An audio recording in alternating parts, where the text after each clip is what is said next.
शिव और शक्ति। शिव के बिना शक्ति अधूरी है और शक्ति के बिना शिव अधूरे हैं। जहाँ जहाँ भी आप मंदिरों में जाते हैं तो माता पार्वती शिव जी के साइड में होती है और शक्ति और शिव इकट्ठे होते हैं, क्योंकि शक्ति के बिना शिव अधूरे हैं और शिव के बिना शक्ति अधूरी है। तो ये जो शक्ति है शिव के साथ, शिवलिंग के साथ रहते, ये है काल शक्ति। काल शक्ति ही सर्वश्रेष्ठ है सभी देवी देवताओं से ऊपर। तो हमें पहले किसी भी देवी देवताओं की अगर हमें आराधना करनी है, हमें पूजा करनी है, तो हमें उस काल शक्ति को समझना होगा, उस शक्ति को समझना होगा। क्योंकि भगवान राम के साथ भी सीता मैया शक्ति बनकर आई थी। तो वो पृथ्वी से उत्पन्न हुई थी और पृथ्वी में ही समा गई थी। उनका विवाह तो जरूर हुआ था, लेकिन वो कभी राम के साथ रही नहीं। आते ही उनको वनवास हो गया और वो बेचारी अपने वनवास में ही उन्होंने अपना पूरा जीवन वो उतारा। फिर उसके बाद त्रेता युग आया। त्रेता युग में भगवान कृष्ण आए, तो भगवान कृष्ण के साथ राधा जी आई, लेकिन वो राधा जी भगवान कृष्ण की शक्ति बनकर आई हैं, ना कि अर्धांगिनी बनकर। अर्धांगिनी तो भगवान की रुक्मणी सत्यभामा हुई, लेकिन भगवान की शक्ति बनी राधा रानी। तो राधा ही हमारी सर्वश्रेष्ठ काल शक्ति है। भागवत जी में राधा रानी का कहीं पर भी उल्लेख नहीं है और काल शक्ति का भी उल्लेख नहीं है, लेकिन जिसके अंदर शक्ति, काल शक्ति अपनी शक्ति के द्वारा भाव प्रकट करती है, आत्मज्ञान, ब्रह्म ज्ञान और तत्व ज्ञान को उत्पन्न करती है और शिव जी की भक्ति को उत्पन्न करती है, तो वो तो समझो कि काल शक्ति की प्रेरणा से ही होता है। क्योंकि हम कुछ नहीं सीख के आते, माँ के गर्भ से हम कुछ नहीं सीख के आते। जब हम बाहर आते हैं, जब हम बड़े होते हैं, तभी तो हम भक्ति को सीखते हैं, आध्यात्मिकता को सीखते हैं। तो हमें कौन सिखाता है? क्योंकि आध्यात्मिकता कोई सीखने का विषय नहीं है, ब्रह्म ज्ञान कोई सीखने का विषय नहीं है, और ना ही तत्व ज्ञान। ये सब हमें एक शक्ति की प्रेरणा से हमारे अंदर भावों के द्वारा ही हमें उत्पन्न होता है और हम उसको आपके सामने प्रस्तुत कर पाते हैं। आज मैं आपको कितने एपिसोड्स में काल शक्ति की शक्ति के विषय से बता चुकी हूँ कि काल शक्ति ने कैसे भगवान विष्णु को शेष शैया पर जागृत किया कि हे विष्णु जी, आप उठो और अब समय आ गया है सृष्टि के उद्भव का। तब विष्णु की नाभि से कमल उत्पन्न हुआ, कमल से फिर ब्रह्मा जी उत्पन्न हुए। तो ब्रह्मा जी ने अपने चारों तरफ देखा तो जल ही जलता। फिर वो उसी नाभि कमल से नीचे आए, तो भगवान विष्णु की नाभि से नीचे आए तो चारों तरफ जल ही जलता। तो भगवान ब्रह्मा जी के कान में त और प दो शब्द पड़े। फिर ब्रह्मा जी ने 100 वर्ष तक तप किया। फिर वो कमल पे ऊपर को आके बैठे, तो उन्होंने अपना शीश घुमाया, तो ब्रह्मा विष्णु महेश उत्पन्न हुए। ब्रह्मा जी ने तप किया, तभी ब्रह्मा विष्णु और महेश उत्पन्न हुए। क्योंकि शिव जी हमेशा जल में ही रहते हैं, जल से ही शिव जी को स्नान करा जाता है। जितना प्रिय भगवान शिव जी को जल प्रिय है और उतना कुछ भी नहीं है। तो भगवान फिर ब्रह्मा विष्णु महेश हुए। तो ब्रह्मा विष्णु महेश से ही नारद जी उत्पन्न हुए, नारद जी से सनसनादक ऋषि उत्पन्न हुए। तो इस तरह से सृष्टि का उद्भव होता चला गया।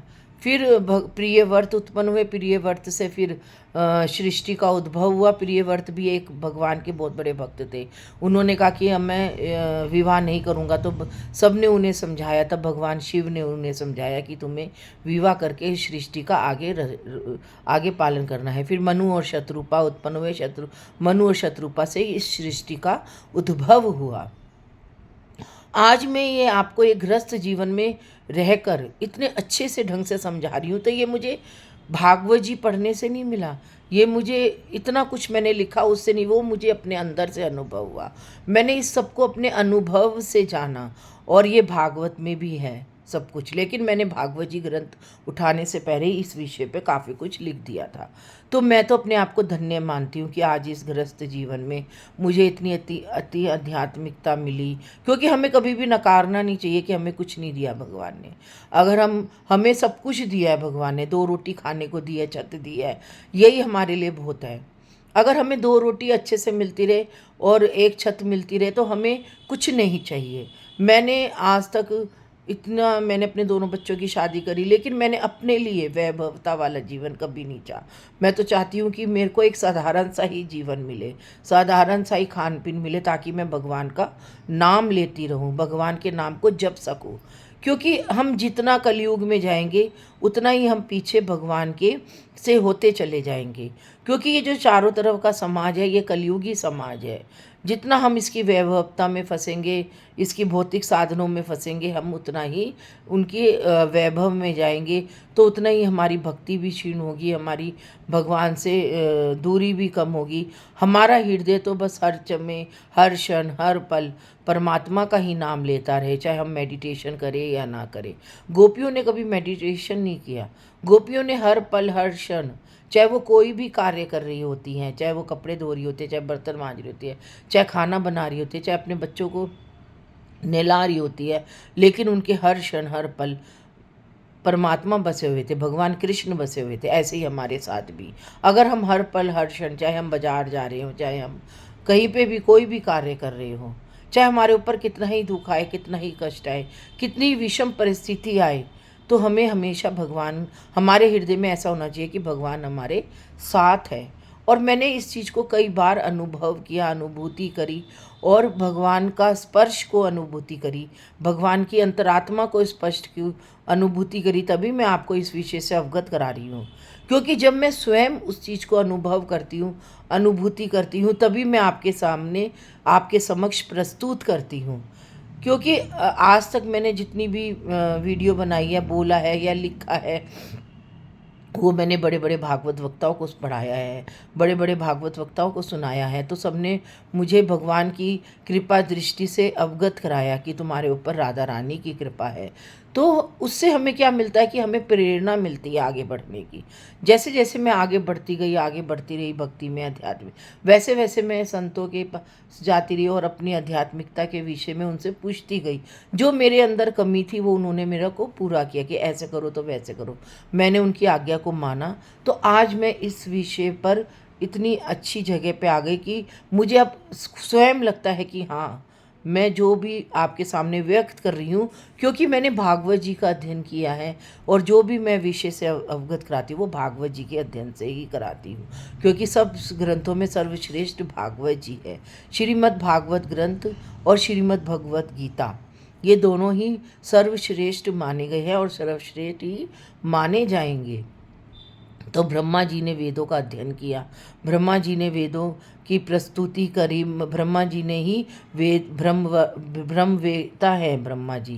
क्योंकि सारे वेदों की सृष्टि, सारे वेदों की उन्होंने ही आगे बढ़ाया, सारे वेदों का। तो ब्रह्मा जी हमारे, तभी हमें ब्रह्म ज्ञान मिलता है, और ब्रह्म ज्ञान के जरिए ही हम आपको अपने हृदय से जो ब्रह्म ज्ञान उत्पन्न होता है, तत्व ज्ञान उत्पन्न होता है, और हमारे को जो चारों तरफ की सृष्टि है, प्रकृति से जो हमें प्राप्त होता है, हमारी दैनिक रोजकर्या की जीवन से हमें जो प्राप्त होता है, वो हम आपको, आपके सामने प्रस्तुत करते हैं। क्योंकि आज का जो जीवन है वो सिर्फ पैसे पे आधारित है। पैसा है तो सब अच्छा है, पैसा नहीं है तो कोई अच्छा नहीं है। एक अच्छा खासा इंसान भी बुराई वाला इंसान बन जाता है। तो हमें इन सब से परे जाना है। हम समाज में रहें, समाज के नियमों पे चलें, कलयुग के उस पे चले, लेकिन अपने आप को उन सब से हटा कर चले, बचा कर चले। जैसे बारिश की बूंदें पड़ती हैं पृथ्वी पर, तो हम बारिश में भीगेंगे थोड़ी ना। अगर हम बारिश में भीगेंगे तो एक छाता हमारे ऊपर रहता है, उस छाते के सहारे हम बारिश की बूंदों से अपना बचाव करते हैं। तो ऐसे ही कलयुग की बौछारें अगर हमारे ऊपर हो रही है, और हम भगवान हमारे छतरी बनकर हमारा अपने हमें ढकता है, तो अपने छत्र की छाया में हमें ढकता है, तो वो हमारे लिए भगवान की और परमात्मा की सबसे बड़ी कृपा होती है। और इसी कृपा के सहारे ही हम आगे बढ़ते हैं और अपने आप को सुचारू रूप से चलाते हैं। क्योंकि परमात्मा की आध्यात्मिकता, परमात्मा की अनुभूति, परमात्मा से आत्ममंथन, आत्मसात, जैसा कि मैं हर वीडियो में आपको बताती हूँ कि ये बहुत ज़रूरी है। तभी एक हम स्वच्छ जीवन जी सकते हैं, और आज इस कलयुग में हमारे लिए ये जीवन जीना ही बहुत ज़रूरी है, क्योंकि हम इसीलिए आए हैं, और इसीलिए हमको अगर हमने जप और तप नहीं किया, भगवान की आध्यात्मिकता को नहीं समझा, तो हमारे को मोक्ष की प्राप्ति कैसे होगी। तो मोक्ष की प्राप्ति करने के लिए ही हमें सब आध्यात्मिकता में जाना जरूरी है, भगवान को समझना जरूरी है, भगवान के आत्मसात करना बहुत ज़रूरी है। तो आज मैं आपको भोले बाबा की भक्ति के साथ साथ सृष्टि का उद्भव बता रही थी। तो क्योंकि ये सब भोले बाबा की भक्ति से ही जुड़े हुए हैं, भोले बाबा की भक्ति से ही हमें ये प्रेरणा मिली, और भोले बाबा ने ही हमें ये सब आत्मज्ञान दिया, ब्रह्म ज्ञान दिया। आज के लिए इतना ही। ओम नमः शिवाय।